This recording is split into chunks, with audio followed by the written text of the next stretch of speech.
Shalom, shalom bien-aimés frères et sœurs, peuple du El vivant, l'Élohim de gloire, Jésus-Christ, le Messie, Yehoshua, Mashiach, celui par qui nous pouvons tout. Seigneur, merci pour ce jour nouveau que tu nous donnes. Encore, Seigneur, merci pour ta grâce. Alors, bien-aimés frères et sœurs, nous allons prendre encore un moment ensemble pour continuer à explorer la parole d'Élohim, celui qui signifie Dieu en français. Donc, voilà, nous sommes dans le psaume 146. La parole déclare ceci: Alléluia, mon âme loue Yahweh, je louerai Yahweh toute ma vie, je chanterai mon Elohim tant que je vivrai. Ne vous confiez pas au noble, au fils de l'être humain auprès duquel il n'y a pas de salut. Son esprit sort, il remonte au sol, et ce même jour ses desseins périssent. Heureux celui qui a pour secours le El de Jacob et dont l'espérance est en Yahweh son Elohim. Il a fait les cieux et la terre, la mer et tout ce qui s'y trouve. Il garde la vérité pour toujours. Il rend justice aux opprimés, il donne du pain aux affamés. Yahweh délie ceux qui sont liés. Yahweh ouvre les yeux des aveugles. Yahweh redresse ceux qui sont couchés. Yahweh aime les justes. Yahweh protège les étrangers. Il soutient l'orphelin et la veuve, mais il renverse la voix des méchants. Yahweh règne éternellement. Sion, ton Elohim subsiste d'âge en âge. Alléluia. Seigneur, merci pour ta parole. Waouh, quelle belle parole, mes bien-aimés. Quelle belle parole, frères et sœurs. Quelle belle parole, toi qui m'écoutes, toi qui m'écouteras. Voilà, c'est un très beau passage, le psaume 146. On l'a lu en entier, qui révèle encore la fidélité de notre El, la fidélité de notre Adon, la fidélité de notre Éloi, la fidélité de notre Elohim, Dieu. Voilà, mes amis, la parole dit ceci: mon âme loue Yahweh. Verset 1er, mon âme loue Yahweh. Que tout ce qui vit et respire loue Yah. Et la parole déclare: mon âme loue Yahweh. La louange à Yahweh, mes amis, n'est pas les émotions. La louange à Yahweh n'est pas le folklore. La louange à Yahweh n'est pas le bruit. C'est l'âme qui loue Yah. L'âme. Parce que l'âme, c'est le siège des émotions. L'âme est le lieu que toutes les sensations de ton être veulent conquérir. Et c'est à cet endroit-là que le psalmiste dit: mon âme loue Yah. Mon âme loue Yahweh. Mon âme adore l'Éternel. Mon âme est connectée à Yahweh. Waouh, quelle grâce!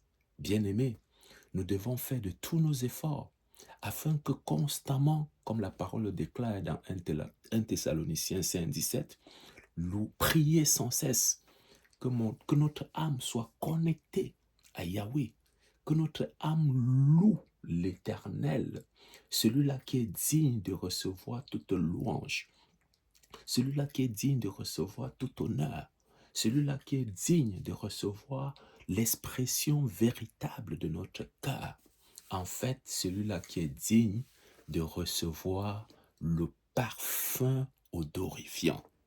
C'est la raison pour laquelle c'est ton âme en premier qui doit susciter, en fait, qui doit conduire le restant de ton corps à l'adoration de Yahweh. Ton âme. Donc si ton âme n'aspire pas à louer l'Éternel, ton corps ne peut pas suivre. Si ton âme n'aspire pas à louer les lois de gloire, Yehoshua à Mashiach, ton corps ne peut pas suivre. C'est pourquoi le psalmiste commence en disant « Mon âme, Alléluia ». Il commence par « Alléluia ». Alléluia. En fait, le mot « Alléluia », je pense que par la grâce du Seigneur, on en a déjà parlé. Le mot « Alléluia » veut tout simplement dire « vanter ». Élevé à une statue la plus élevée, vanter son elle, vanter son Dieu, vanter ce que tu as de plus précieux. Le psaume commence en disant Alléluia, mon âme loue Yahweh. Alléluia, mon âme vante l'Éternel. Vanter signifie élever. Signifie, en fait, Alléluia signifie vanter, en fait, mettre sur un piédestal le nom de ton Yahweh. Quel nom vantes-tu, mon frère, ma soeur? Quel est le nom que tu vantes quand tu te lèves? Quel est le nom que tu vantes quand tu es dans ton lieu de travail? Quel est le nom que tu vantes dans ta vie courante? À quel nom t'identifies-tu?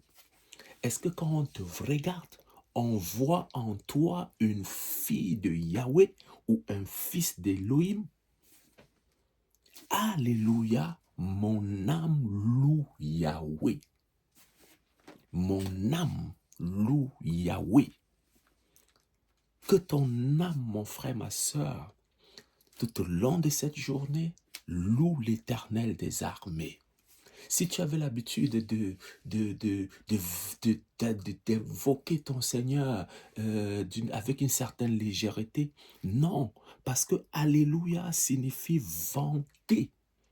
Alléluia signifie mettre mettre en valeur le nom que tu portes. Et le nom que nous portons, mes bien-aimés frères et sœurs, c'est le plus beau de tous les noms. Je louerai Yahweh toute ma vie, je chanterai mon Elohim tant que je vivrai. Tant que je vivrai, je chanterai et je louerai Yahweh.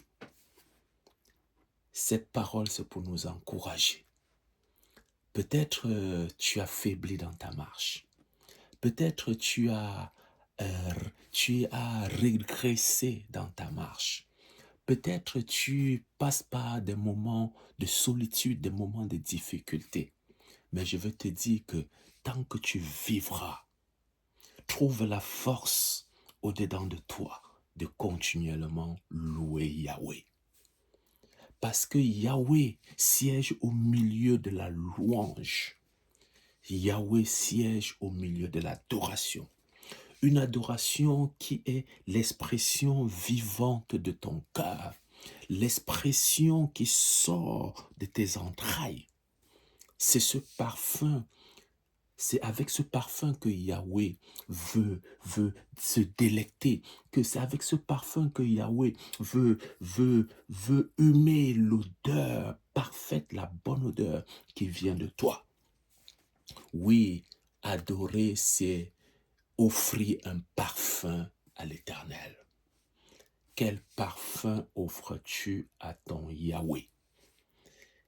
Givenchy, ça va sentir pour un instant. Toutes les marques que tu connais sentiront pour un instant.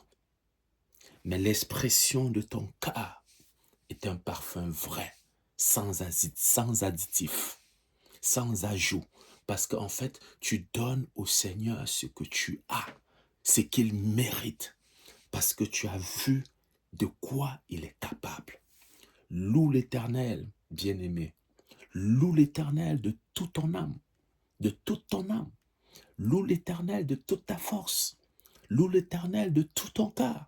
Offre au Seigneur la plus grande expression de ton cœur. Et tu verras si le Seigneur n'ouvre pas pour toi un chemin nouveau. Waouh, quelle grâce, mes amis.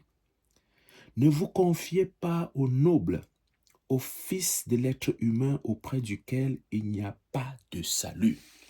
Le psalmiste nous rappelle qu'il n'y a pas de salut en un homme. Arrête de faire des courbettes devant les hommes de Dieu. Arrête de te mettre à genoux devant ton pasteur. Arrête de te mettre à genoux devant ton bishop. Arrête de te coucher aux pieds de cet homme. Tout être n'est que poussière, mes amis. La vie de l'être humain n'est que poussière. Elle est retenue par ce souffle que le Père a insoufflé en nous au moment de la création, au moment où il nous a formés. Il a mis en nous son roi pour nous maintenir. Donc l'âme de toute chair est comme une vapeur, nous dit la parole. Arrête de te coucher devant les hommes. C'est de l'idolâtrie. Ne fais plus ça, ma bien-aimée. Ne fais plus ça, mon bien-aimé. Ton pasteur n'est pas mort à la croix pour toi. Ton bishop n'est pas mort à la croix pour toi. Le seul qui mérite toute notre révérence, notre adoration, notre louange, l'expression la plus précieuse de notre cœur, c'est Adon, c'est Yahweh, c'est l'Éternel, c'est Yehoshua, Jésus-Christ en français. Bien-aimés frères et sœurs, la parole, elle dit que ne vous confiez pas aux nobles, au fils de l'être humain auprès duquel il n'y a point de salut. Aucun homme ne peut te sauver. Aucun. Même pas ton pasteur. Même s'il prie en langue, il ne peut pas te sauver. Parce que, mes bien-aimés, il fallait un être sans péché pour pouvoir nous sauver de notre péché. Et c'est ce que Christ a été pour toi. C'est ce que Christ a été pour moi. Et c'est ce que Christ a été pour nous. Christ s'est fait pécher pour que nous devenions justes devant le Père. Voilà pourquoi l'œuvre qu'il a accomplie, l'œuvre du salut, est premièrement une œuvre de délivrance qui nous amène dans la réconciliation. Nous avons été réconciliés avec lui par sa mort et sa résurrection. Donc arrêtons de croire que les êtres humains sont des dieux pour nous. Non, non. Les humains, ils ont une date de péremption.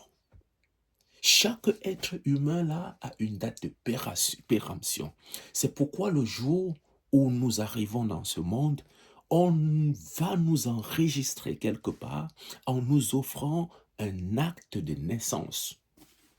Et le jour de notre départ, on nous enregistre de nouveau et on donne à ceux qui restent après nous ce qu'on va appeler un acte de décès. Tu as un commencement, l'être humain a un commencement et il a une fin.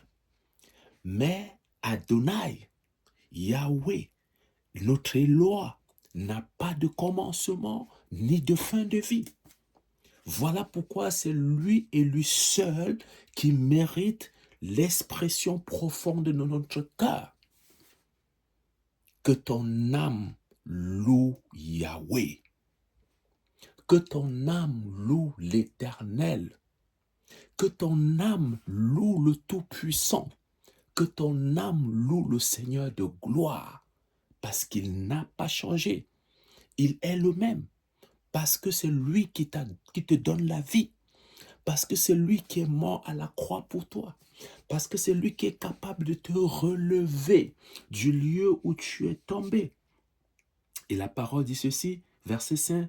Heureux celui qui a pour secours le L de Jacob et dont l'espérance est en Yahweh. Waouh, son Elohim. Le secours ne vient pas de ton bâtiment d'église.